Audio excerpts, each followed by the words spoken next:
अस्सलामुअलैकुम वरहमतुल्लाहि वबरकातुहू। वो कौन सा मुल्क है जहाँ पर सफ़ेद हाथी पाए जाते हैं?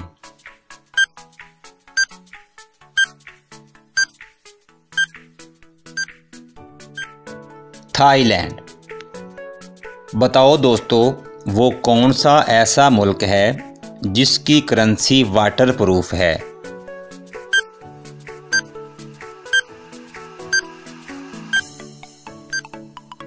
ऑस्ट्रेलिया।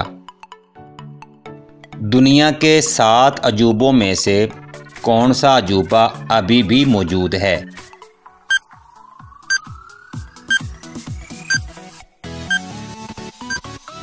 एहराम मिस्र, जो मिस्र में है। वो कौन सा ऐसा जानदार है जो हवा में 30 फुट ऊंची छलांग लगा सकता है?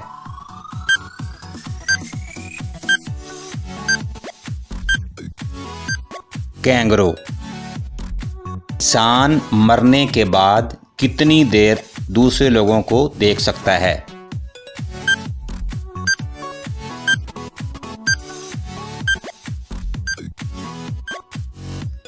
23 मिनट तक। वो कौन सी चीज़ है जो मर्द पहनेगा तो मर जाएगा, औरत पहनेगी तो निकाह टूट जाएगा और बच्चे वो खुशी से पहनते हैं?